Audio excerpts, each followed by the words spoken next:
Welcome to the Filmlings Podcast, a bi-weekly podcast where we analyze all that goes into effective filmmaking. I'm Jonathan. And I'm Alex. And this is episode 83, Film de Femmes, Sofia Coppola. Yeah, how's that? Now, Alex, how's that French? If you want to make your film podcast sound very intellectual and also very pretentious, you title it with a French name. So that's what we've done, because we are starting kind of a little mini series. We do these occasionally where we kind of link some of our episodes together throughout the season. But we wanted to specifically focus on some female directors, which we have done a couple in the past, but not in any kind of a focused way. So we are starting off with Sofia Coppola because she has appeared recently on the podcast because of her father, Francis Ford Coppola, who, of course, directed the Godfather movies, which we just talked about. She appeared in two of them, which we will mention in just a second. But then she went on to have a directorial career, which we'll be talking about today. But before that, who is Sofia Coppola, Alex? Sofia Coppola is the daughter of Francis Ford Coppola, which is kind of obvious, but I mean, that's where we typically start all of these stories. She was born in 1971 to Eleanor and Francis Ford Coppola. She first started off her career as an actor, working under a variety of interesting stage names, including at one time being credited solely as Domino in her movies, and then Domino Coppola, and then Sofia Coppola. She then acted eventually in The Godfather Part 3, which didn't work out so well for her. She was highly criticized for her performance. I don't think we really mentioned it too much on the podcast when we talked about it a couple weeks ago. We mentioned how weird her storyline was. We definitely mentioned the character storyline being very odd, and it wasn't an easy part to act in, but there was a reason we didn't mention the acting either. At the very least, it's unremarkable. But right. Just so happens, lucky for us and for lots of film fans out there, she quit acting after that and became a director. I think she also started her own fashion line in there. Keep an eye out for all of that on our socials over the next week.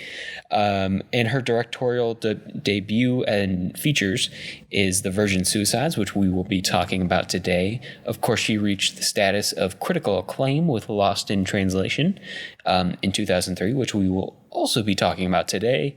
And of course, she's still working.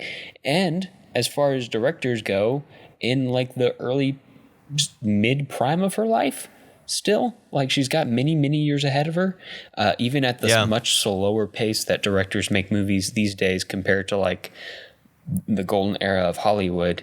She still has a lot of good work left ahead of her, and we are very excited to see it. But to explain why we're so excited to see what comes forward from Sofia Coppola, let's talk about the stuff she's already made so you can understand why. At least I know I'm a fan of her. But what specific films are we going to talk about today, Jonathan? So we're starting off, as we said, with her directorial debut, The Virgin Suicides from 1999, which is based on a novel of the same name by Jeffrey Eugenides. And then we're moving on to Lost in Translation, probably her most well-known work. It won Best Original Screenplay and was also nominated for Best Picture, Best Actor, and Best Director at the Oscars. And that came out in 2003. And finally, The Beguiled from 2017, based on a novel called A Painted Devil by Thomas P. Cullinan. And it was actually had already been adapted into a film, which I didn't realize, in 1971, starring Clint Eastwood. Wow. Yeah, which I think was pretty well received. But as far as awards, it won Best Director at Cannes Film Festival whenever it came out. Yeah. In fact, she was the first or the second woman to win that prize. We're going to be talking about a lot of firsts for female filmmakers throughout this series, just to note them and note the achievement and note the shift in the industry that we've seen from, 120 years ago to now. Yep. Yeah. And Jonathan, just a quick trivia question, just for a bit of fun before we dive into the meat of the movies. Sofia Coppola, Francis Ford Coppola, and Francis Ford Coppola's father, who worked on some of the music for the Godfather series, had all won Oscars, becoming the second ever family to win 3 Oscars 3 generations in a row. Who was the first? I already saw this post on Twitter. Is the Houstons. I figured you would, so I had a follow-up question. Okay. For what movie did both John Huston and his father, Walter Huston, win an Oscar? They won an Oscar for the same movie. Which one was it? I have I'll give no you a idea. hint. Humphrey Bogart's in it. Is it the African Queen? Nope. Then I don't know. I'll give you another hint. Walter Huston plays a crazy prospector. It's in black and white. Oh gosh, I don't know. I can't think. It's the Treasure of the Sierra Madre. Oh, okay. Yeah, Okay. which I had seen before I realized that was Walter Huston, and it was John Huston's no kidding. dad. Yeah, I didn't even realize John Huston's dad was in the film industry, honestly.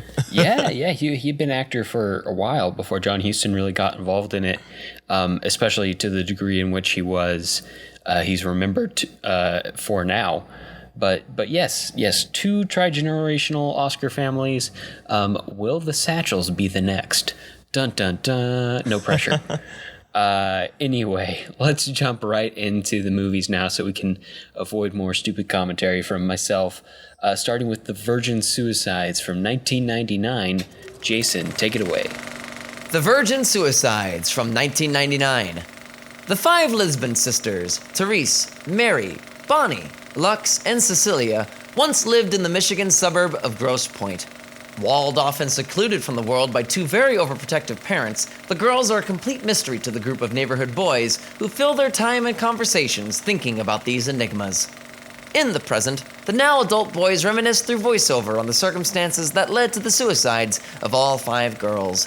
First, the youngest, Cecilia, sneaks out during an awkwardly put together and chaperoned party with the neighborhood boys and leaps out the window of her house onto a wrought iron fence. After this, Mrs. Lisbon becomes paranoid and even more protective of the girls.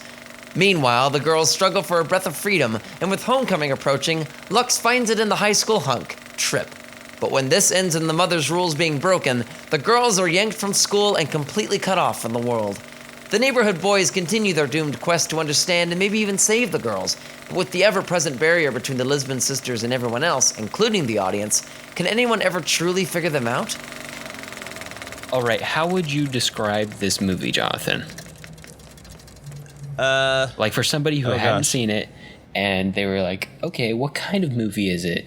Is it like a funny movie? Is it like an action movie? Okay. So here's my first impression of the film, because I hadn't seen any of these movies this week or before prepping for this episode, and so I was kind of going into all of these styles fresh, and it's interesting because Sofia Coppola definitely has like a pretty recognizable style, and yet it's very different in all 3 of these films to some extent. This one, I in my mind, like as we're going through, I kept thinking of some kind of blend between like John Hughes kind of a setting and like a Donnie Darko angsty, like really dark kind of a plot. And so it's like very kind of,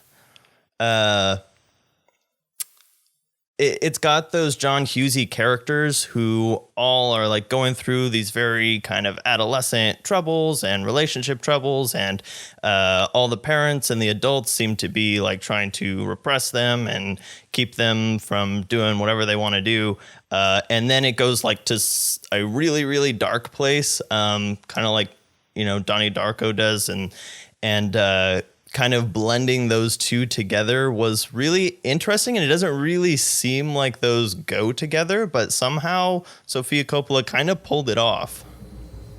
Yeah, and of course, you know, some of the credit has to go to the original text, which Right. I have not read, but I mean, obviously it was a very popular book. It was critically acclaimed, and so, you know, you're working with something really, really good here.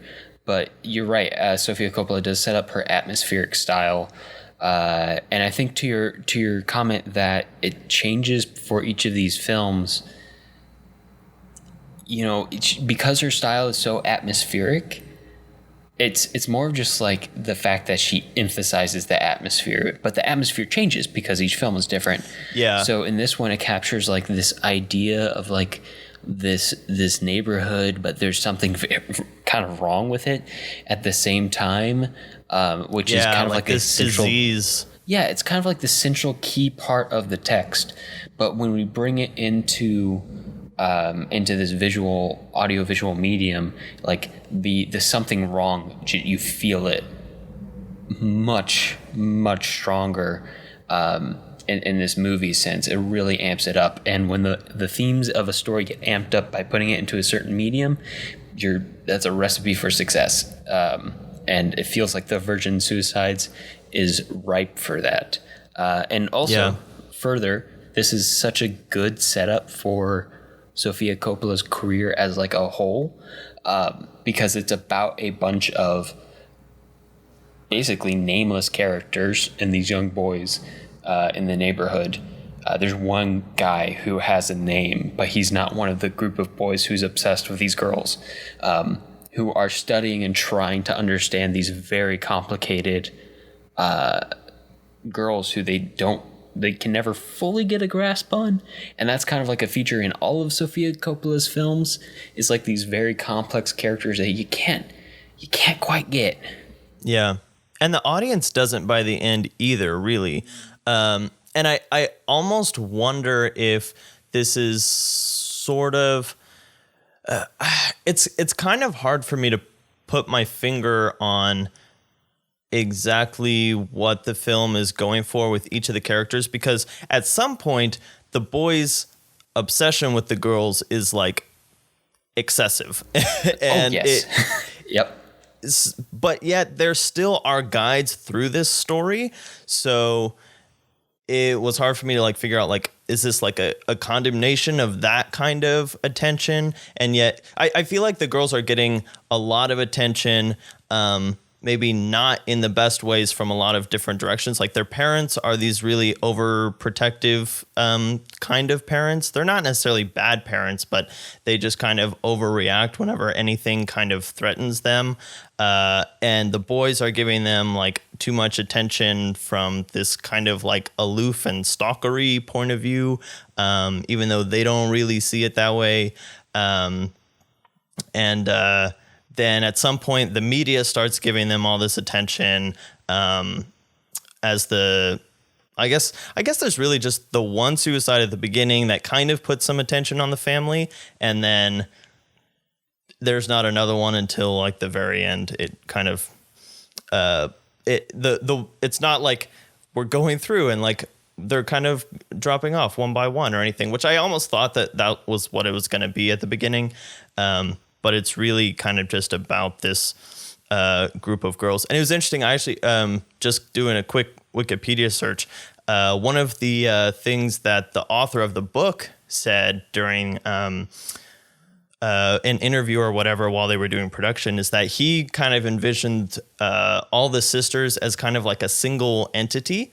And so he was thinking, and obviously this has like actual logistical issues and stuff, but as far as just being an author of a book or whatever, his idea for a way to portray it on film would be to kind of show it as one daughter that changes in every situation that she's in. So it's kind of representing the same person, and yet she has these different kinds of interactions and stuff, which sounds interesting, but also very difficult to pull off to an audience in a visual medium. Very, very hard to pull off. Yeah, no, that presents a lot of issues. I mean, and none the least of which is that 5 characters, all in a very similar situation, all in this are just, it's just too much to differentiate within one small part of the film, within like the character tree of the film. It's too much in one spot, and you can see that within the movie, right? Like there's the one sister who, the youngest sister, who dies at the start of the film, And then there's Lux, who is played by Kirsten Dunst, who I believe is Sofia Coppola's muse. Right. Because she's in like all of her movies. She's in everything. Is kind of the focus for the rest of the film, and then the other girls are there. But outside of like some sequences with the prom, they don't really have lines or like set personalities. Like those three just kind of get subsumed into the rest, which when you're dealing with a movie that's under 2 hours long, you only have so much screen time to explore these characters. And when the characters are as complex as these girls are, or maybe complex isn't the right word in this specific instance, although it is true, as contested internally, like there's too many contradictions about the person, because that's just a truth of how human nature functions. Is it's a bundle of contradictions. You want two opposing things at the same time all the time. You have all these different pressures on you, and I think that's maybe what I like best about this movie. And then I'll dive into it in the other two movies as well, but all of her movies is that they try to study the character into this position where one human being's personality can't entirely be understood by another's. Not quite. You can get really close, but you can't quite get there ever. It's the unattainable. It's the thing that can't be described with words. It's one of those things that needs an art form to be expressed, and film is a great art form for doing character studies. Yeah. And I think that another thing that kind of helps us get there is the atmosphere. And we should kind of define what we mean by atmosphere, because we're going to be talking about it a lot in this film. And we have talked about atmosphere before, specifically with directors like Tarkovsky. But I think basically what that means is that a lot of what's actually being conveyed in the film is being conveyed primarily through things like score and reaction shots and cutaways and cut-ins and stuff like that, rather than the specific dialogue which is being spoken or the specific plot points which are happening, which do play a part. And this film kind of, it has a plot, it has dialogue and stuff. Sometimes atmospheric films, like specifically Tarkovsky, can kind of like almost do away with dialogue and stuff like that to an extreme. But these films, like, you can follow along with them, but really like all of the emotional weight is in the much more subtle aspects of the filmmaking. And also things like the colors. Like, this film is very colorized to extremes, in the fact of a lot of the daytimes are very like overly kind of this yellow, and then there's the night times are very, very much of a blue wash, and then towards the end we get some really sickly green scenes and stuff like that. But it's like every scene has a very specific color cast to it, and that gives us a feeling. And I actually mentioned that in one of the voiceovers or something. He said like our town was getting bleached out and all the trees were getting cut down and stuff like that. It just kind of goes into feeding this kind of this feeling of some kind of like this sickness eating away at the whole town. Yeah. And I mean, you're right when you talk about reaction shots. And maybe I even find like maybe that term is a little lacking, because sometimes it doesn't even feel like the character is reacting to anything other than the atmosphere. It feels like they're just looking or searching or trying to figure out what's going on around them or trying to figure out themselves. Lots of staring out of car windows. In all of these. Just looking. And like, well, except the Beguiled. True, because there's no car. Per se, I mean, yeah. And they would have, I mean, I'm sure she would have done it out of like a carriage, but yeah, it was a bottle plot. That's a bottle. Yeah, we'll get there. Anyway, yeah. So, and specifically with the Virgin Suicides, it's all about looking. Like, it's about the guys looking at the girls and how everybody looks in at the girls and what they see in a different way. Like, there's a little bit of a Rashomani thing going on, except it's actively happening rather than, as it's shown, it's actively happening, even though technically all of it is a recollection. So it all kind of has that weird dream-esque quality to it, that strong stylization, emphasizing the atmosphere that all of these characters are gazing at all the time. Yeah. Okay, Alex, I do want to talk about something that I thought was interesting, because there are several little techniques that Sofia Coppola uses that are kind of quaint and quirky, but each one she only uses one time, which I thought was odd, because, you know, usually if you're trying to set up this type of thing, like, you know, Wes Anderson will do his he'll like have stop motion sections of a movie or whatever, but he uses them several times, so you understand that that is like embedded into the style of the film. Whereas here we have things like this little X-ray shot that happens one time, or even the flash forward of the heartthrob guy into his interview talking back like, oh yeah, she was definitely the love of my life or whatever. But he's the only one that we do that for. Like, we understand that we're kind of looking back on this whole story because of the voiceover of one of the boys who's guiding us through. But there's only one character that we see in a flash forward. There's like one time where Kirsten Dunst has this little like animated glitter in her eye. There's one time where we do this little like X-ray thing through her dress. So I don't know how that kind of struck you. And I mean, I guess as a culmination, all of those things go into the style, and so you just kind of start to accept it. But they were so kind of dispersed throughout that every time one of those happened, I was like, oh, we can do that in this movie, I guess.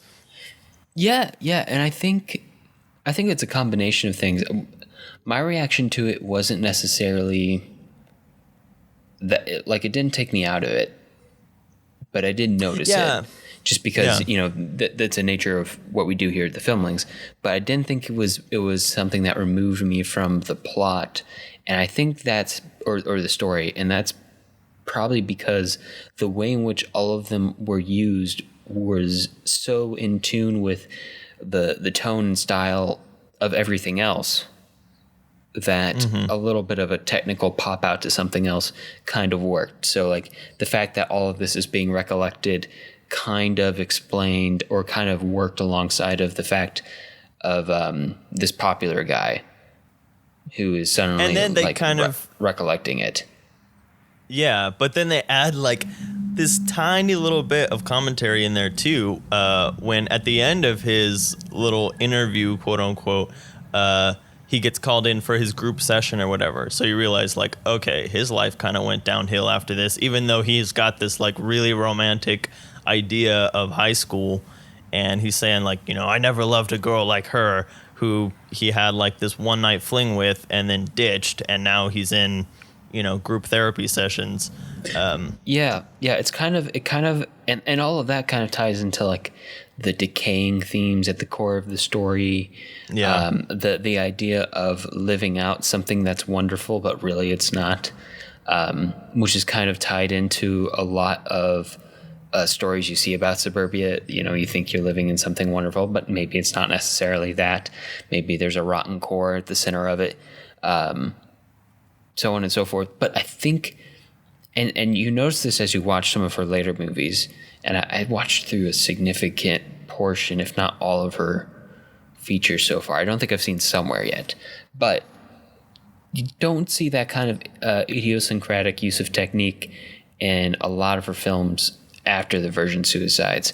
I feel like the Virgin Suicides is that it's very much a young director just kind of like being like, well, why not? Which is true. Like, why can't you do it? And I think the reason you don't see most people do it is because typically when you do a one-off technique like that, it breaks the theme or breaks the immersion of the story, and Sofia Coppola just had a strong enough sense of the theme and tone and mood of the story that her idiosyncratic use of those techniques didn't detract from the immersion in the plot. So it worked in this instance. Maybe it was, maybe she thought that consciously. Maybe it was a combination of instinct and luck that made it work. But it is interesting that you see it kind of fade out of her work, like as she becomes a more experienced and discovered director, that she kind of gives up those why not and turns to, though this is what you do to make a good movie, because she's experienced it before. There's a certain edge to being a young unexperienced filmmaker and somebody who's unstudied, or at the very least studied, but willing to say, well, why not try it this way? Let's do it. Let's see what happens. And letting that give you something spectacular. I mean, that's pretty much how we got Citizen Kane. So yeah, occasionally it works. And I think this is one of those instances. Yeah, and the last thing I want to say about it is that this film comes out in 1999, and I feel like those types of things are much more kind of a facet of the 90s, and especially these kind of like teen movies, which I think this kind of is kind of elevated out of a typical, like, rom-com-y teen movie, but I still think that those techniques were a little bit more part of that era, and then as you go forward, it starts getting more and more kind of grounded and realistic, like we see in Lost in Translation. But the other parts of that style that I think worked specifically for the themes and stuff like that were like the little fantasy kind of flashbacks where they're reading the young sister's diary, and she's talking about Lux being all dreamy about the garbage man or whatever. And then we have this flashbacks to Lux kind of in a field, and it's all this just kind of really dreamy and lens flare-y kind of footage. And also the one where the boys are imagining themselves on all of these travels and stuff around the world with the girls. And so then they have these kind of fake Polaroid photos of them with all of these big monuments around the world and stuff like that.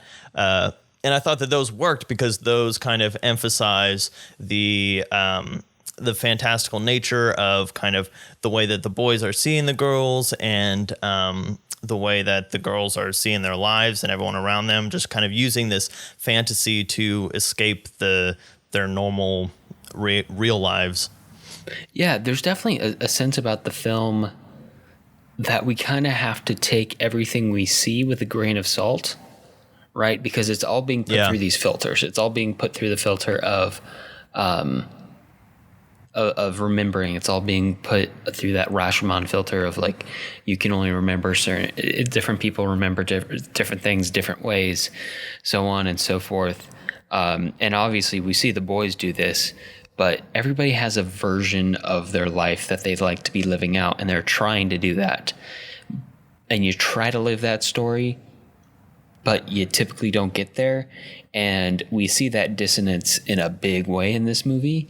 And in that dissonance is where you get that warping of what we're actually seeing on screen.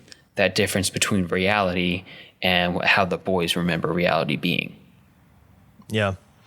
Okay, Alex, let's move a little bit into spoilers. Well, actually, way into spoilers. They all die. I want to talk about the ending.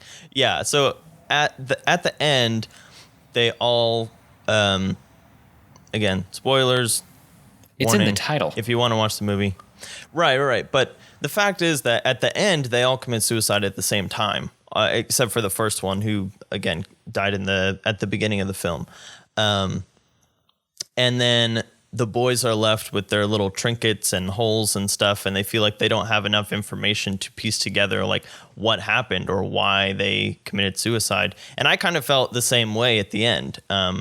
And that's probably the point, but I felt like, okay, I didn't, nothing that happened in the film felt like so traumatic. I mean, I guess the fact that they got kind of locked in their house was a little over dramatic, but I don't know. What was your take on the actual ending, the actual suicides?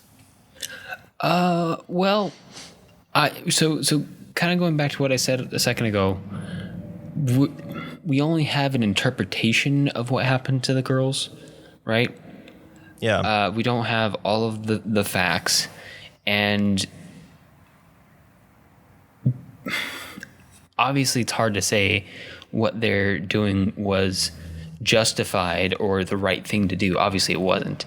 But from their point of view, because obviously we spend so much of the time thinking about trying to figure out these girls and seeing these characters trying to figure out these girls, that we think we can get to the core of who they are and understand what they did. But I think at the same time, the girls are trying to get to the core of what's going on and figuring out what to do. And they're living in that dissonance between what they expect and what they get. And they're just as confused as we are, which adds on to the confusion. And if this is sounding confusing, yeah, it's hard to describe with words, and it's hard to get to. And that's why we need stuff like art to try to explain how complicated it is to grasp at another human being. But a lot of Sofia Coppola's films tend to be about very similar themes, like alienation and suffocation and isolation, all of the shuns. But all of the stuff of you just can't, if you, the mom and the dad try to physically clamp down on who the girls are in the same way that the boys try to physically clamp or emotionally clamp down from a distance on who the girls are. And the girls defy definition. They don't want to be bottled or contained or defined. And it gets to such an extreme point to them from their limited experience and viewpoint, and flawed narratives of themselves, because everyone has a flawed narrative of themselves, that the only way they see out is that. Yeah. And also, totally removing them from school is actually pretty dramatic. Yeah, that felt very extreme. But as a follow-up to that whole conversation, like, do you think this movie could be made today, or do you think that it would be seen too much as kind of part of the conversation that has been happening a lot lately, which is kind of suicide glorification? I think, yeah. So I would definitely say that the treatment of suicide in this movie is very symbolic. It's like almost like a metaphorical act in a way that has very real implications for the girls. And while there is kind of like a lot that could add to the modern day conversation about like the trying to understand a person, reach across that gap and not try to define somebody else by how you see yourself or them or the world or blah, blah, blah, blah, blah, blah. I do think you're right. I think the conversation around suicide in 1999 was not nearly as prominent or serious as it is now. Yeah. And it probably is a good thing that it's prominent and serious now. Obviously that should be taken seriously, and society as a whole has come a long way to dealing with all sorts of mental health things and trying to keep people from self-harm and learning the danger signals and so on and so forth. And using that act as a metaphorical punchline in a movie is probably no longer even remotely in vogue. Yeah. But yeah. So unless it's like a clearly undesirable outcome, which this is not clearly that, I don't think. Yeah, it kind of feels like freedom. Right. It feels kind of like a defiant screw you to the neighborhood and to their parents at the end. And once the core of the neighborhood, or at least the boys very much see the girls as the core of their world, and the neighborhood goes away, the neighborhood starts to rot. Right. Yeah. So no, you're 100% right. Good thing that this was made in 1999, because I think it's a good movie with a lot to say that'll leave you kind of scratching your head, and maybe most importantly leave you as hopefully a more self-introspective and empathetic person, but maybe not the best treatment of suicide. Yeah. All right. Well, on that, let's move on to a film that doesn't have to do with suicide at all. Lost in Translation. Lost in Translation from 2003. Two lonely and lost Americans meet in Tokyo.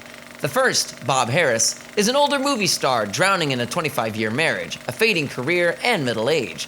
The second, Charlotte, is a young college graduate and newlywed, feeling detached from her new husband and unsure of how to proceed with her life. Bob endures a horribly awkward and language barrier-inhibited commercial shoot for a brand of Japanese whiskey, and Charlotte endures her husband gallivanting off every day without her.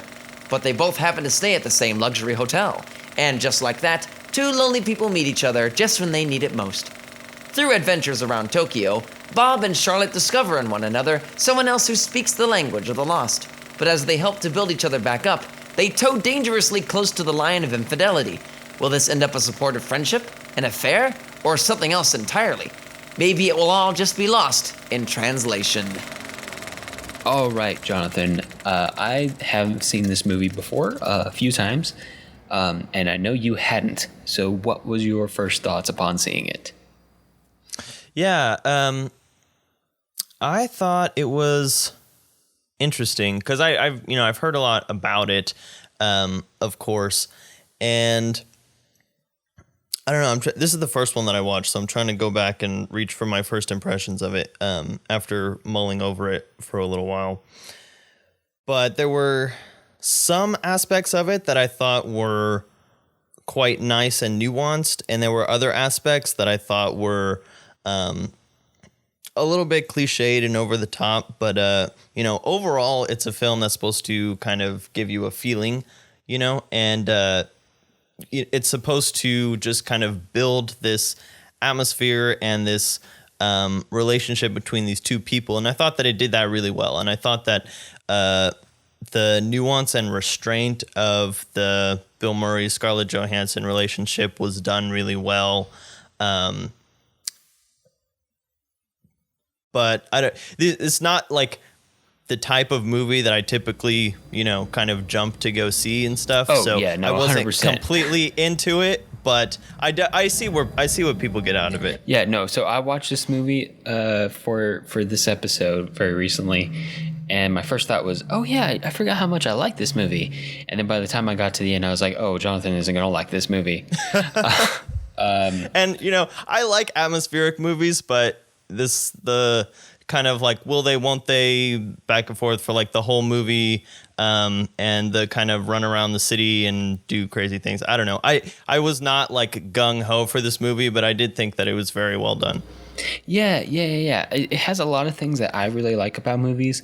I like movies where two people who, and this doesn't necessarily mean a romantic connection at all, just two people who meet each other at like the right time and for the right reasons, or in this movie, maybe for the wrong reasons. I'm about to ask you a question about that, Jonathan. Okay.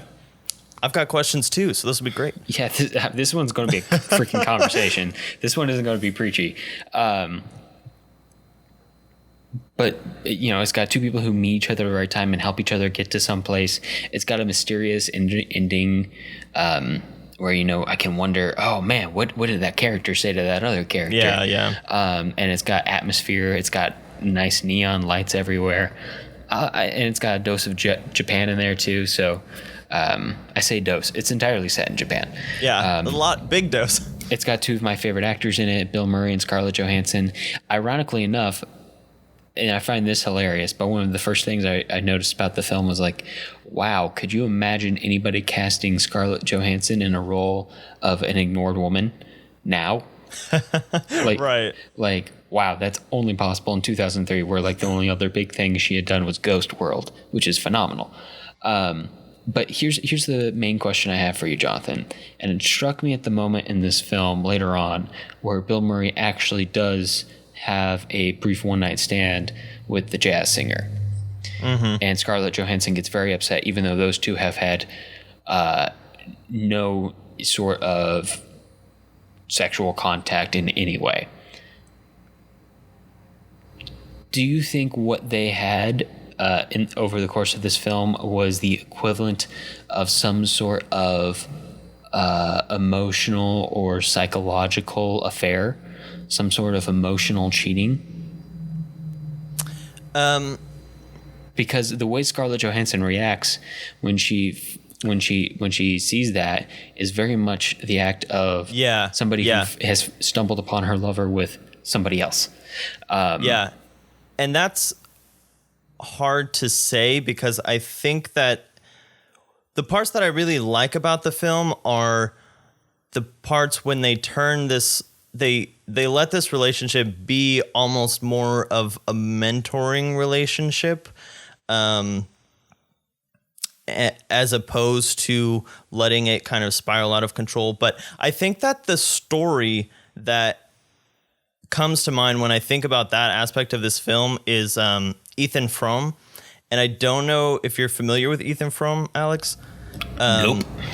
It's a classic novel or novella. It's pretty short, by Edith Wharton, but it's about this guy who's in an unhappy marriage, and his wife's cousin comes to live with them, and he starts to fall in love with her, and we just see it through their mental processes, and it has this kind of tragic ending by the end, just because of the kind of emotional havoc that is wreaked on him, even though there was no physical adultery really that happened. And I don't know if this gets all the way there, because it definitely feels like they've got that part in their mind. Obviously, they've got to be thinking that, but I think that there's also a potential that, the relationship could have been a very healthy kind of, two people trying to figure out their own marriages together. And it's almost like they needed each other too much. Yeah, I think that's the danger. And I think that this film and The Beguiled also kind of go into this question, which is, a lot in modern conversation too, which is, there is an extent to where men and women need to distance themselves from each other in order to keep their, normal relationships healthy and stuff, especially if, in this case, they're both married. It's healthy to, both go to your own rooms at some point. Otherwise, these feelings start to get pent up, and and this doesn't really have a tragic outcome per se. But I mean, you could argue that for Bill Murray, although they don't really harp on that too much. But that kind of shows the extent to which Bill Murray's emotions had built themselves up to where it could have very easily been Scarlett Johansson if they had happened to been together that night. So I think that is one of the biggest questions that the film does raise. They kind of both let themselves get too emotionally invested, and then both knowingly cross that line where it's socially acceptable. Definitely a lot of the stuff they I think there's a point where they fall asleep together in the same bed, but they're both fully clothed. Yeah. Which is weird. That's weird.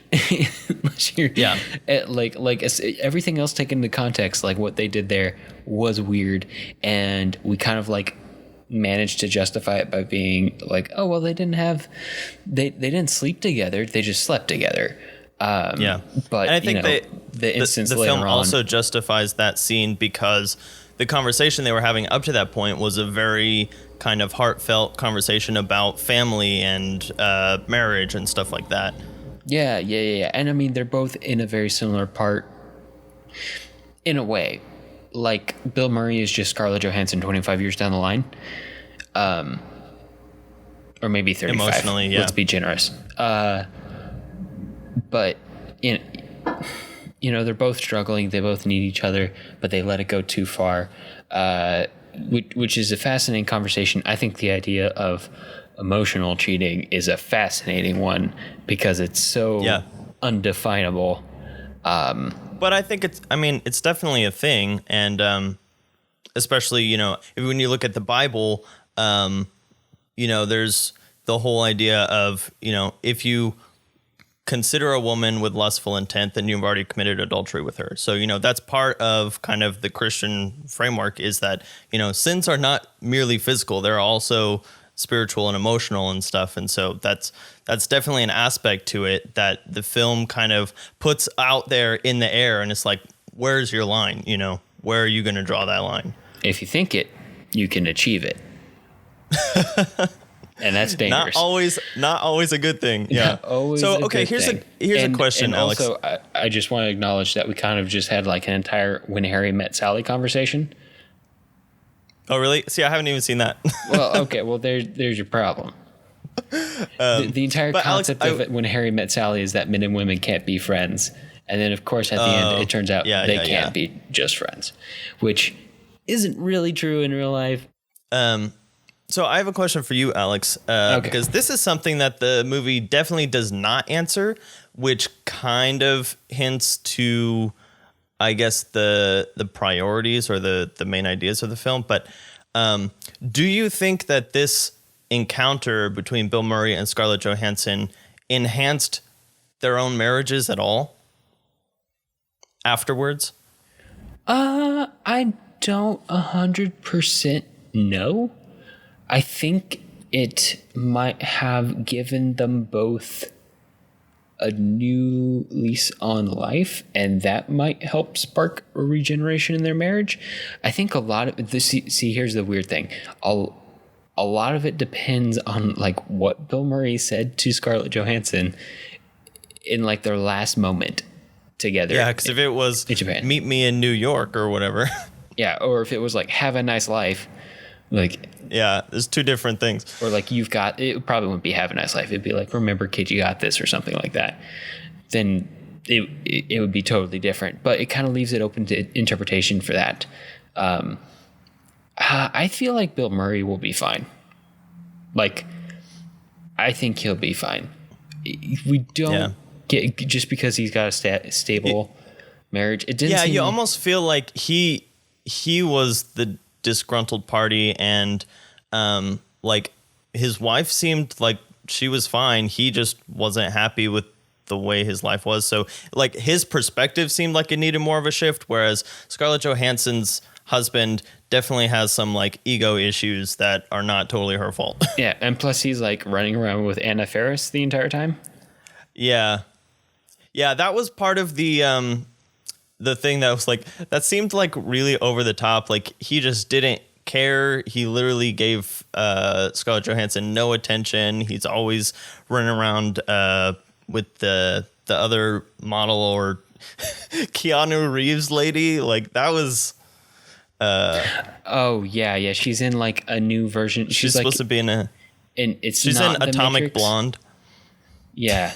No, Anna Faris plays a character who's supposed to be in like a version of The Matrix, essentially. That's what that movie is. Yeah. Which would be much funnier when this dropped in 2003 than it is now. But we still remember The Matrix enough. And she's so ditzy and just does not understand what she's talking about, which makes her character really annoying. And do you guys remember that Anna Faris was like typecast as dumb blonde for like a decade? Honestly, I didn't realize that was Anna Faris until you just said it. Yeah.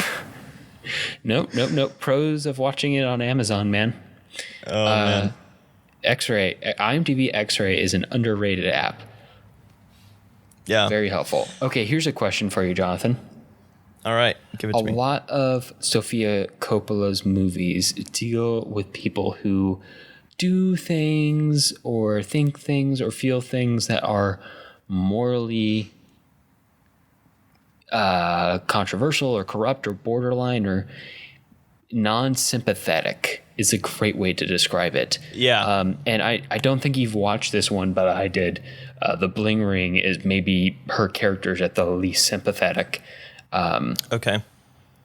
Although still interesting, and you still get the same sense that you get in the Virgin Suicides of the boys watching the girls, and that we're here as an audience trying to view these characters and try to understand them. Is that kind of what you got from this movie when you watched it? Were you fascinated by what made Bill Murray and Scarlett Johansson's characters tick? Yeah, and I think that goes back into your first question. You know, it's what are they really thinking and feeling about this relationship? Because we could see it going both ways, and we've definitely seen the film where, you know, two people meet on this trip and then they just kind of like jump into this kind of whirlwind affair. But this one doesn't go that way, and it's more realistic in the fact that, you know, you start, well, personally, I would never reach out to a stranger in a bar or whatever, like regardless you can full of stop how famous before they bar, are. Jonathan. Anywhere. So the way that the relationship got started was not super relatable to myself, but, you know, the way that they kind of start talking and they like hang out a little bit and stuff, you know, it's much more realistic than kind of just jumping into this big like full blown affair. But that also means that it's really hard to see where they're trying to go with it or where they expect it to go and all that. Which again, I think is one of the things that keeps you into the movie, because you want to know what's going to happen. And then when Bill Murray does have the one night stand, you do get that kind of like okay, so we were at the point where we're ready to pop, and Bill Murray does to some extent. But they were able to keep that restraint between themselves, maybe because they didn't want to lose what they had, maybe because, you know, I don't know. And that's where the gray area of this movie comes in. But I think it's also, you know, a big part of the draw of the film too, is trying to figure that out as you watch these characters interact. Yeah. In a way, like all of her movies essentially function as like these super fascinating character studies about characters who you otherwise might not really root for, which is interesting.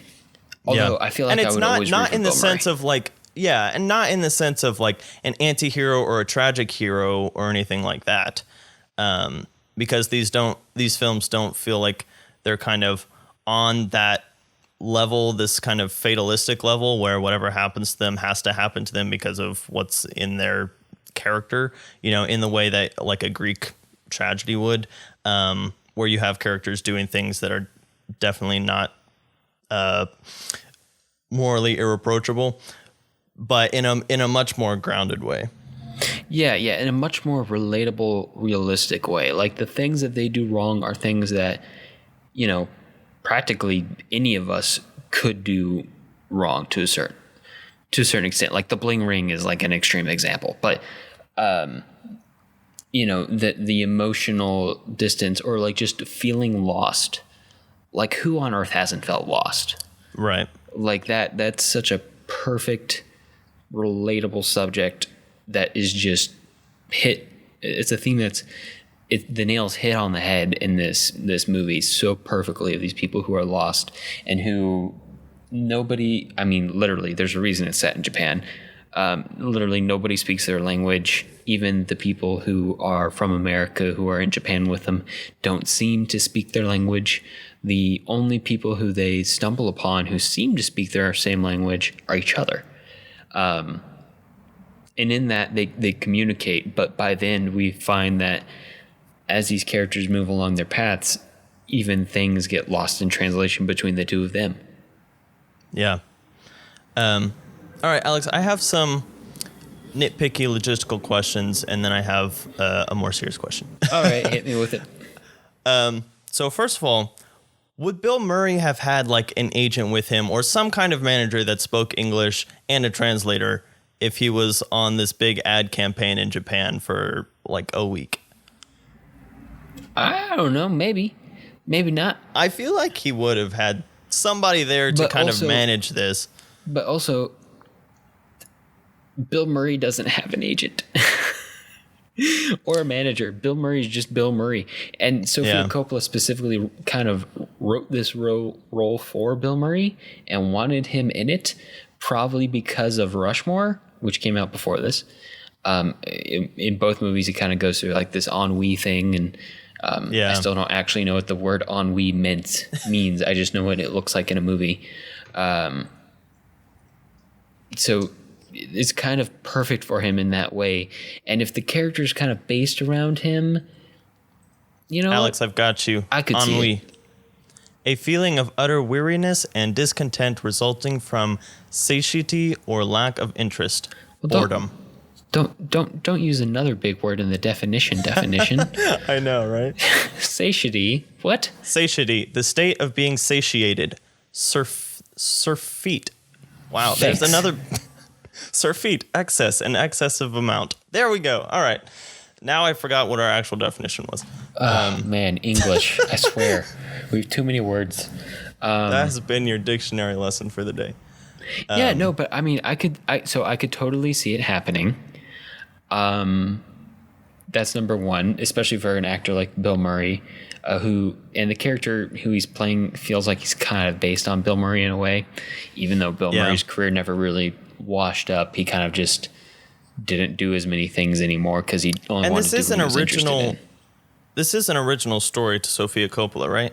Yeah. This is originally written, and you know, to a certain extent, you can just kind of do what makes a plot work, and you know, there could be a reason why the manager wasn't there. I would definitely say that the movie's better for not having a translator there.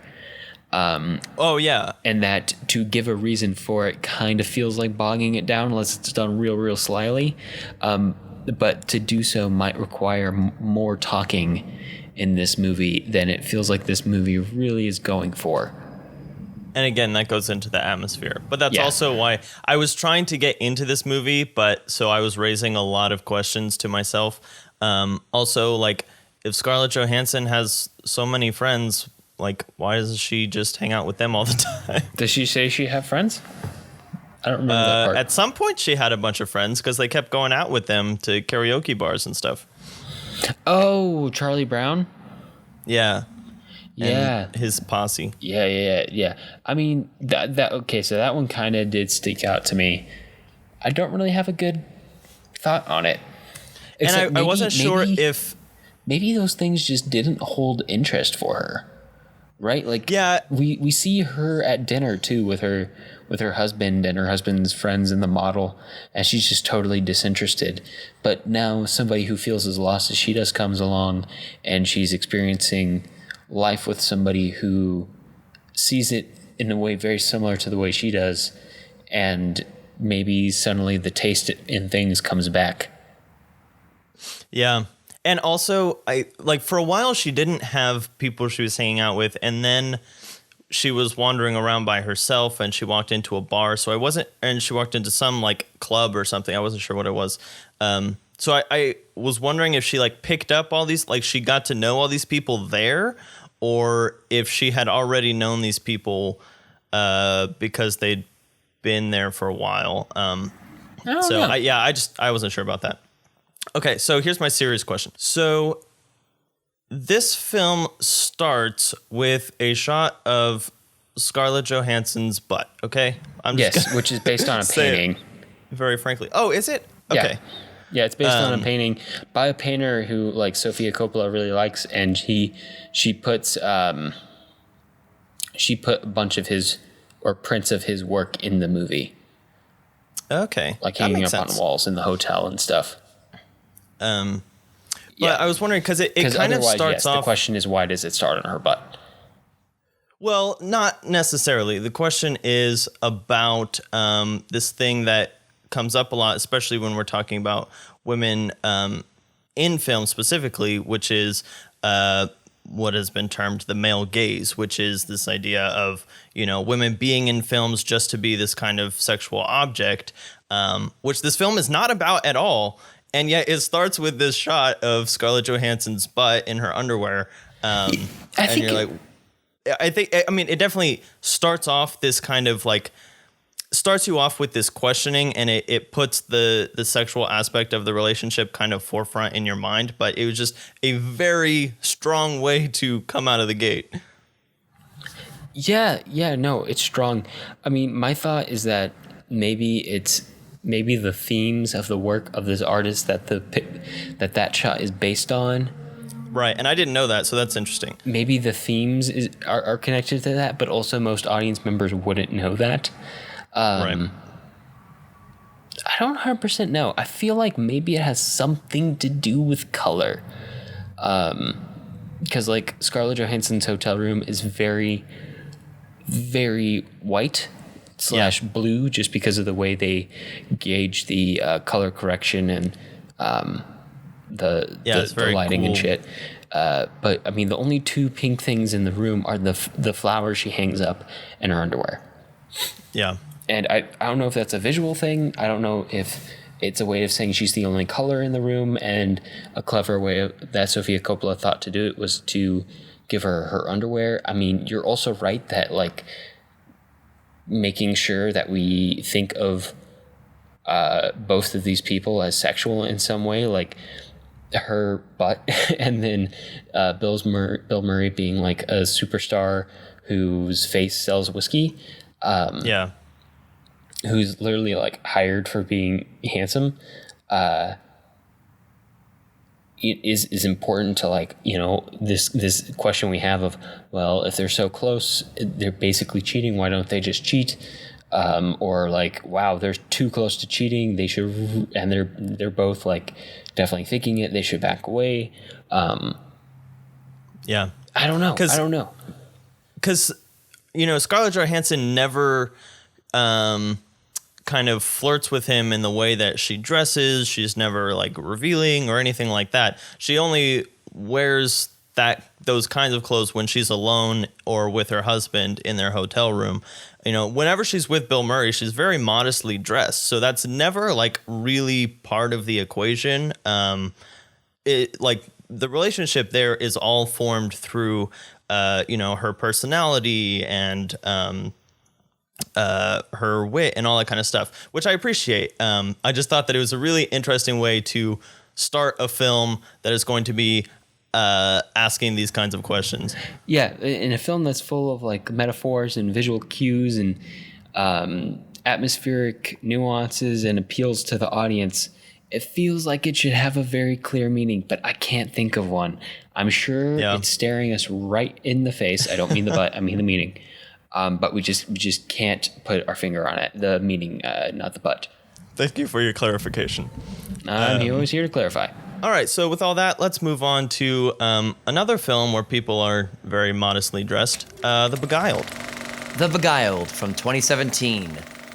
Miss Farnsworth runs a girls' school in Virginia during the final years of the American Civil War. Every girl who could leave has, and only a handful are left, ranging in age from tween to nearly full-grown women. In addition, there is one teacher who has stayed through the war, Edwina Morrow. Their secluded and isolated world is disturbed when Amy, one of the youngest pupils, stumbles upon an injured Yankee soldier while gathering mushrooms. The Irish runaway turned corporal, John McBurney, throws the entire school into disarray, although confined to a bed. His injury needs constant tending, and he develops a tense friendship with the headmistress Farnsworth. What's more, most of the girls have little to no experience being around an adult man who they aren't related to. Or in the case of Edwina and the headmistress, they haven't been around one in quite some time. Needless to say, drama ensues. The romantic bubble bursts, and hard, when McBurney turns out to not be the charming, sensitive rogue the women imagine him to be, but a coward and a cad. The tension rises and the power dynamics shift, as the pressures of the surrounding war creep in on the coattails of the corporal bringing danger and violence through the doors of the school. Will the beguiler or the beguiled survive? And even more importantly, which one is which? All right, so we're going back in time, Alex, to the Civil War, and oh boy, we're talking about The Beguiled, which was gorgeously shot, which was the first thing that I noticed about the film.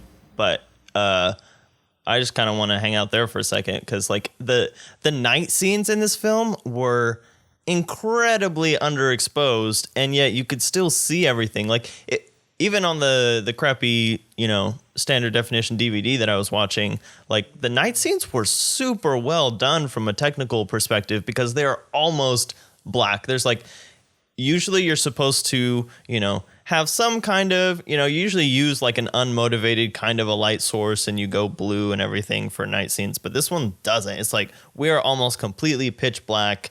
I don't know. Also, the magenta cast on this whole film, I thought was a very pink.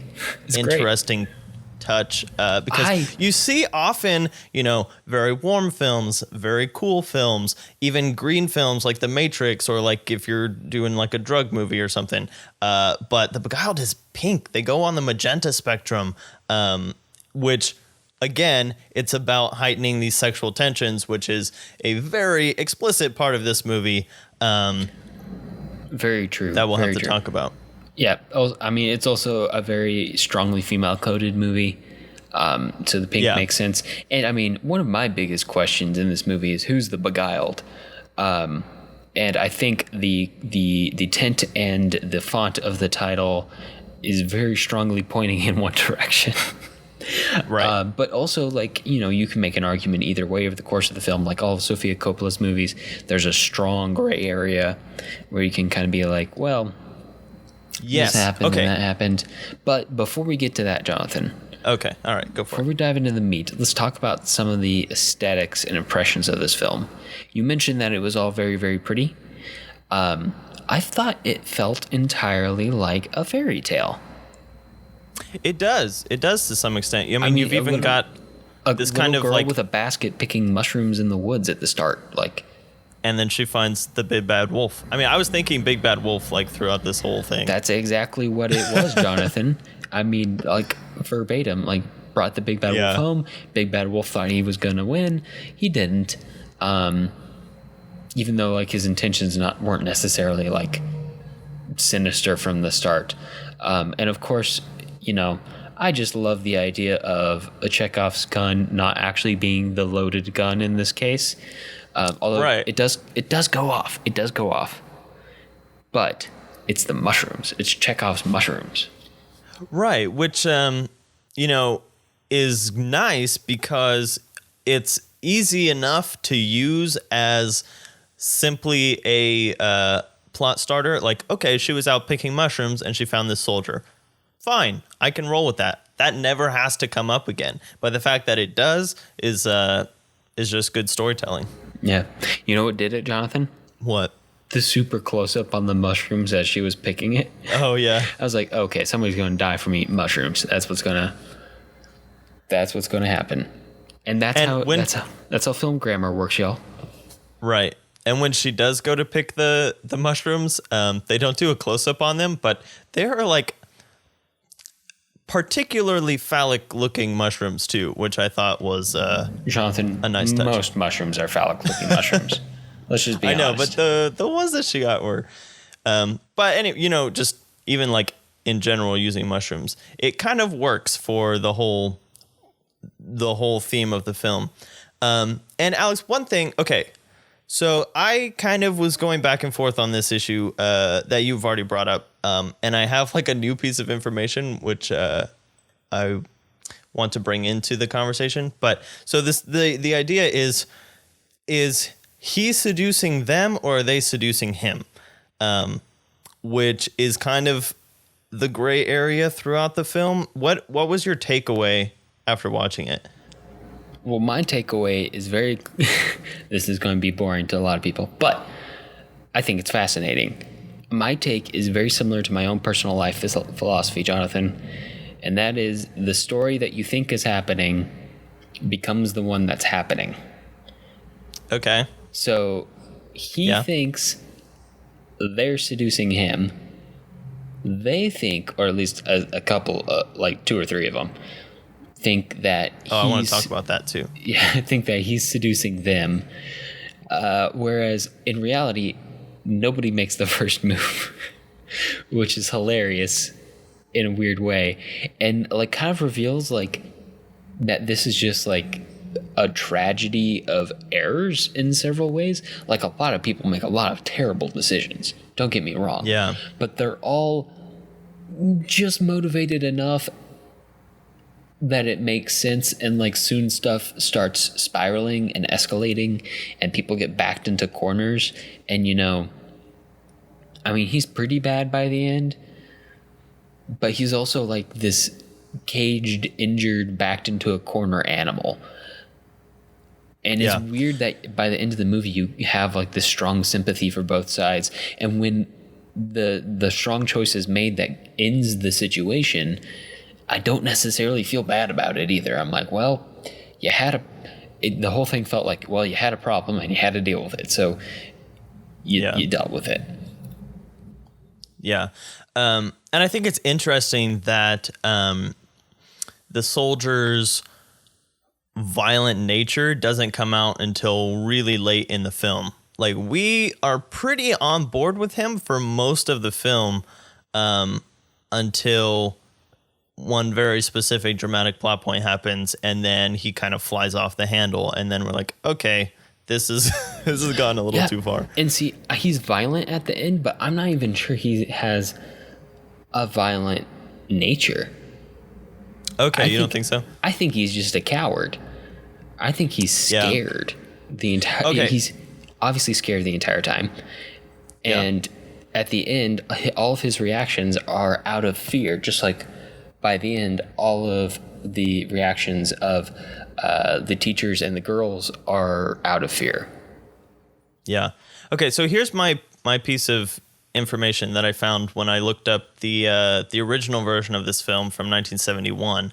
The IMDb synopsis says, while imprisoned on a Confederate girls' boarding school, an injured Union soldier cons his way into each of the lovely women's hearts, causing them to turn on each other and eventually on him, which is a much more clear-cut version of the story than what is presented by Sofia Coppola. You mean Sofia Coppola put a bunch of moral ambiguity into her movie? Right. But I think it's interesting that... Who saw that coming? Because to an extent, you can see it going both ways. There's enough contextual evidence to point us both ways in the fact that he's kind of flirty with each of them, but sometimes you feel like he's just like a passive bystander, like when the youngest of the three... Okay, so this is another thing I want to bring up, is that there are 7 girls here, but there is a clear division between the ones that have a sexual attraction for this man and the ones that just have kind of a childish interest, either basically biased for or against him, either just because he's a person and they like him because, you know, you're a good person, or because he's a Union soldier, so they hate him because he's a Union soldier. Yeah, so and that's the kind of like definitely swings over the film. Right, but that's how some of the younger girls are pretty heavily biased towards him one way or the other. And then the older 3, like, we keep it very clear that these are the only 3 that are actually vying for him in a sort of physical good. way. Yeah. That's a good thing. That's a good thing that was done there.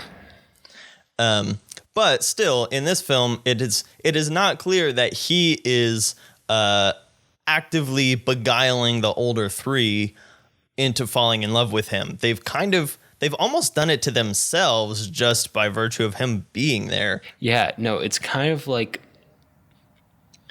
it was bound to happen. Like they were all thrown into a pressure cooker together.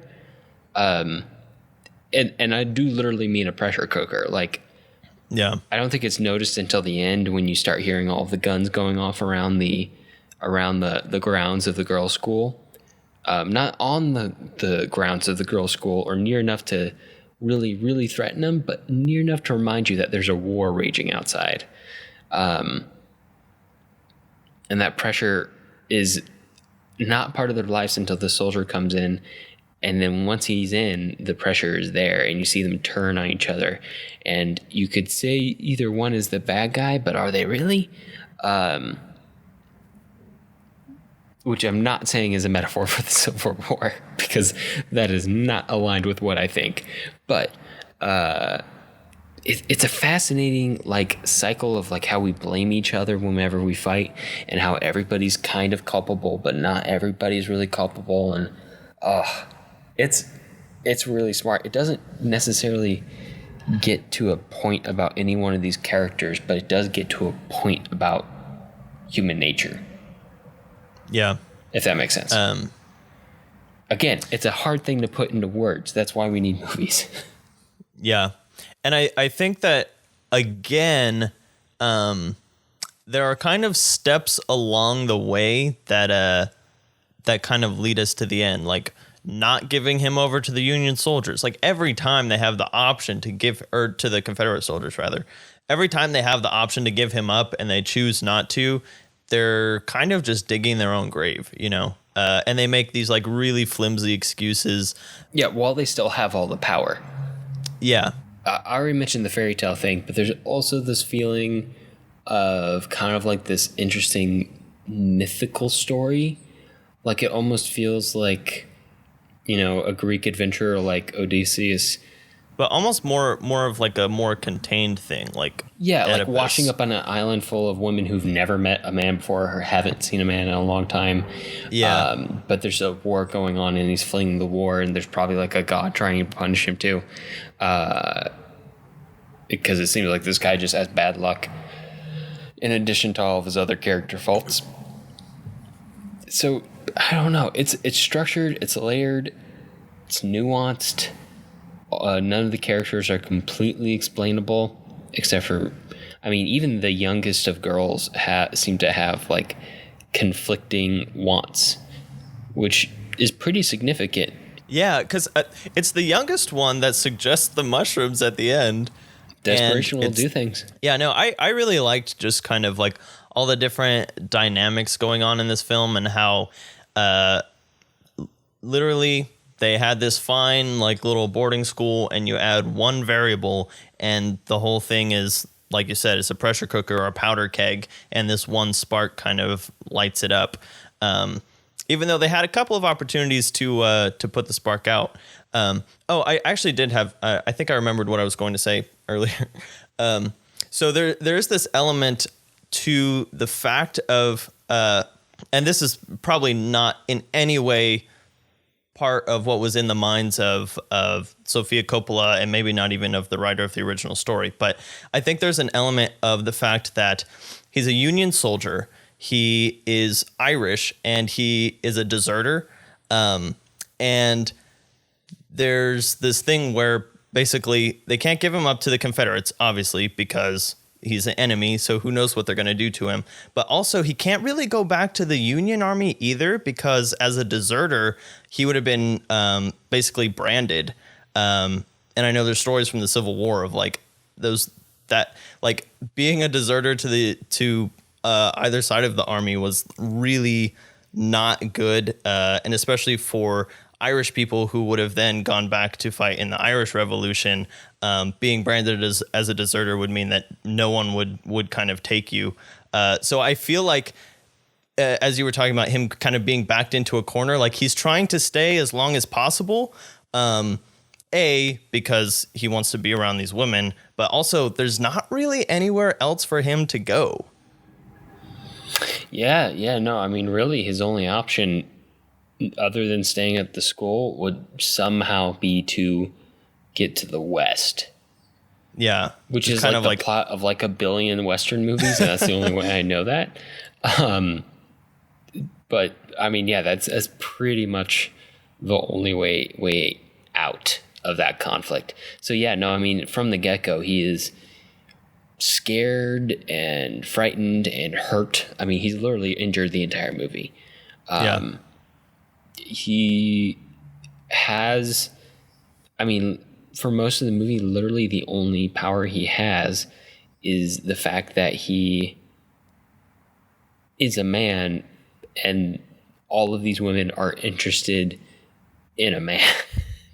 Right. Because they haven't. And to some extent, he's physically stronger, but not really with his leg being so wounded. Yeah, he's 100%. Like, even at the end, he only establishes, like, when he goes completely crazy, the only way he's on crutches. The only reason he can establish control over and essentially take hostage of the girls is the fact that he has gotten a hold of the headmistress's gun. Yeah. And that's it. And the shots go off, but they don't hurt anybody. They just go off and scare people, which is... Oh, there is turtle violence in this movie. There is turtle violence, yes, which is sad. I felt bad for the turtle. It's very sad. Which I feel like is a nice well, not a nice moment, but it's a good moment. Again, talking about non-sympathetic characters. That and just for the girl who found him, she also found that turtle and is clearly taking care of the turtle. There's even a throwaway line pretty early in the movie where the headmistress says to her, like, it's not one of your sick birds that you take home and take care of. Like, clearly, like, that's her character is a caretaker who wants to help every living thing that she finds that's injured and needs it. But, oh no, this one bites. Like, yeah, it's the big bad wolf. So yeah, I mean, I don't have a whole lot of else to say about this movie. I really like the way that the dynamics kind of implode on themselves, and again, the atmosphere is really nice, especially in this kind of this time period. And every shot kind of looked like a painting with these big, nice windows and the costuming and all that. And again, like Barry Lyndon-esque quality to it. Yeah, I was thinking that too. But again, it's not one of these kind of sexual tensions where the girls are all dressed very modestly. The most immodest that they get is showing their shoulders or whatever, which is actually one of the plot points of the three girls kind of being jealous because one of them has a dress that reveals her shoulders or whatever. So again, it's all built without this kind of like explicit sexual titillation, if you will, going on with it. It's just like this really contained kind of a thing all boiling under the surface, and then eventually it all explodes. Yeah. No, it's fascinating. We're getting to that time in the podcast, Jonathan. Yep. What say you? We slide on into overall notes. Let's do it. I want to say that I think the big byword for understanding Sofia Coppola as a filmmaker and her films overall, two. If we're going to talk about content, empathy. If we're going to talk about style, atmosphere. And I think that really says it all. And she might be one of the most empathetic filmmakers that we've ever covered on this podcast. Well, yeah, but there's an interesting kind of side to that because, like we said, a lot of times the characters are not completely what do we say? Like unsympathetic characters. So you kind of have to get and I think, into their heads to an extent. I think we have to draw a distinction between sympathetic and empathetic, right? Sympathetic means you can understand why they feel a certain way, and you can root for it. You can understand it. If I feel sympathy for you, I agree with what you're going for. But if I feel empathy for you, I'm understanding what you're feeling.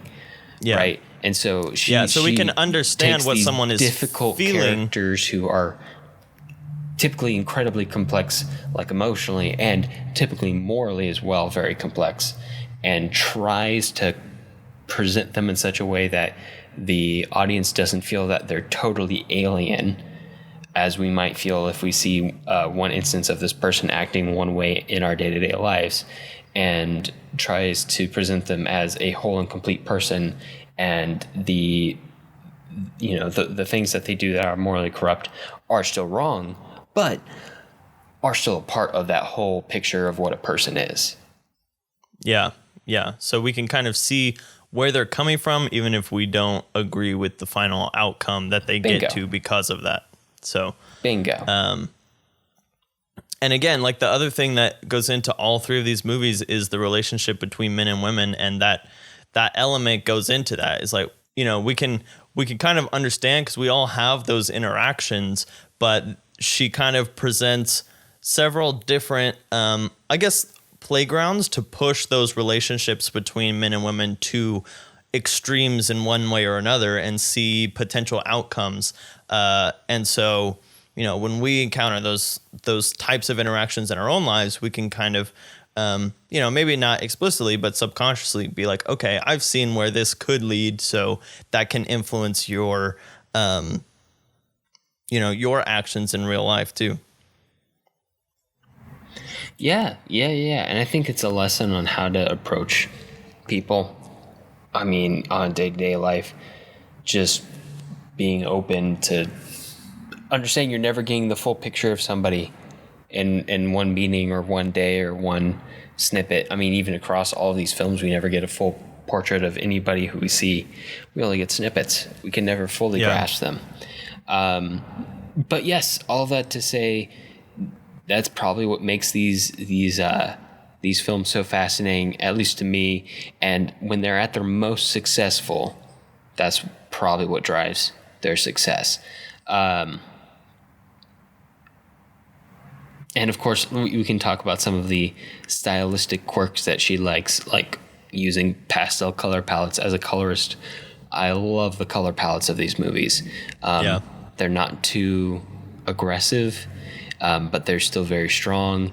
And even just the fact that she's willing to venture into the magenta portion of the color wheel, like most people are just horrified. Which seems very of doing. neglected. Yeah. Yeah, no, people are just horrified of magenta. And yet, the Beguiled did it entirely, throughout the whole film, and did it in an entirely beautiful way. Marie Antoinette, another one of her films, does a lot of the same stuff with the magenta section of the wheel.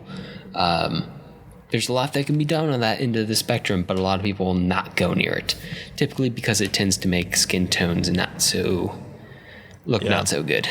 But I mean, there are ways to handle that. Yeah. So Alex, do you want to put a little bit of perspective on some of these things and another filmmaker that you are quite fond of? Yeah, I mean, as everybody knows, I'm a big Wes Anderson fan. Go back and check out like episode 4 whenever we talked about Wes Anderson. I think it's episode 7 or something like that. It's pretty early. It's very early. Oh man, a lot of episodes. I mean, obviously there's the style appeal. Like Sofia Coppola has a very strong sense of style. Wes Anderson has a very strong sense of style. Sofia Coppola has a very strong sense of color. So is Wes Anderson. The way they present their characters are very different. Sofia Coppola presents them as so human that they are as sometimes unappealing as real humans can be once you learn everything you can know about them. And Wes Anderson presents them as, so stylized that their human qualities pop out in unexpected and quirky ways. But I think at the same time, in both ways of presenting characters, their characters are, in both cases, very much trying to live out a story and failing to do so, and growing by exploring the dissonance between those two points of existence. So the virgins they're not even virgins. The girls in Virgin Suicides are trying to be free, and they aren't free, and they're existing in that dissonance. Bill Murray's character in The Sweet Life Aquatic thinks he's this great man, but maybe he's really not. And he's been living one story and discovers that's not really the story he's living, and there's distance between it. I mean, that's all what Fantastic Mr. Fox, The Grand Budapest Hotel, all of them. That's what it's about. And I find that dissonance between reality and expectation so fascinating, because I find myself doing it and I see people around me doing it all the time. And I think recognizing that gap is how we grow as people. And I recognize that in both these filmmakers, and I really, really like it. So, I hadn't seen anything besides Lost in Translation before this episode, Jonathan, but I can safely say after this episode that I'm a pretty big fan of Sofia Coppola. I know not a lot of people feel as strongly about her films as I do, and she probably doesn't have as many fans out there as Wes Anderson, but I can safely say I'm in both camps. If she's sticking with it, she's still got a long career ahead of her. A lot of directors did not make their most famous works until probably well older than she is now. So we've still got much to look forward to from her in the future. But what do we have to look forward to from us in the future, Alex? Well, next time on the podcast, Jonathan, we will talking about not noir, which I think we've already talked about. We will be talking about neo-noir. Finally, just a quick translation. If I could round up how many episodes we have mentioned neo-noir, it would probably be a lot. Yeah, quite a few. So we're gonna talk about a genre that's kind of a spin-off of another ill-defined genre. It's gonna get, grayer than this episode in a lot of ways, but also more colorful in a lot of ways. There's a lot to talk about. Anyway, we'll be talking about these 3 films specifically. So go check them out ahead of time. If you're interested, you can probably find them from your local library or other places. The Long Goodbye from 1973, which is a Robert Altman film, and is fascinating. It's got Elliot Gould in it. Highly recommend it. LA Confidential from 1997. And then a lot of big names in that one, huh? A lot of big names, unfortunately, including Kevin Spacey. That was kind of his peak time. He's got a line very early in the movie, Jonathan, where he goes, "America isn't ready for the real me," and I was like, "Oh no!" Oh, that's terrible. Oh man, the writing was on the wall. And then Drive from 2011, which is a favorite of a lot of people.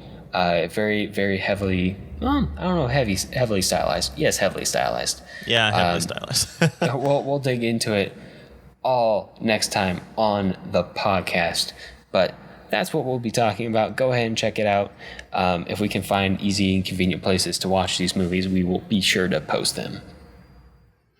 Yeah, and before we sign off, we just want to plug some of our donation sites. Again, we have a Patreon and a Ko-fi account, so if you would like to subscribe to us, you can do that on Patreon and check out all of our fun perks there. If you just want to kind of tip us a couple dollars to help us with our overhead, with websites and stuff like that, and just to keep this show viable for us to keep doing, you can do that on Ko-fi. And we have a couple new subscribers, so thank you to those people. And specifically, they are in the $10 tier, so we're now going to be starting our $10 perks, which is commentary tracks narrated by one or both of us as we go through. And our first one is Alex's commentary track on Monty Python and the Holy Grail, which is on Netflix. So if you want to hear all of Alex's commentaries on that, and he listened to pretty much all of the Python autobiographies, so he's got the information. You can check that out on our Patreon. I both have too much and too little time on my hands, and I don't understand it at all, but I'm happy to share some of it with you, especially those of you who are generous enough to donate to our show because you like listening to our voices as we talk about weird, hard to define things about cinema that we love and adore. So thank you for coming to spend time with us and spend time with the movies that we love, or in the case of King Kong, barely tolerate. The 1970s King Kong. Yeah. Yes, and some other movies that have made the that list. That is just our constant shooting target for any time we have to bring up a film we talked about that we didn't like. Eternal punching bag. And there's been a few times where we've had a movie and we've referred to it as the new 1970s King Kong, but we haven't actually replaced it. So yeah, it's so easy. Everything in reference to the Kong. All right. Well, that's about all the time we have for this episode. If you have movie suggestions for us or just want to reach out, I can be found on Twitter at JSSatchel. And I'm at Alex Garinger. And I'm at the Blue Jay 1994. And to find links to things that we talked about today, you can view them on the blog at thefilmlings.com. If you like the show, let us know. Leave us a review on iTunes so other people know what we're all about. We definitely appreciate it. Talk to you next time. All right, see ya.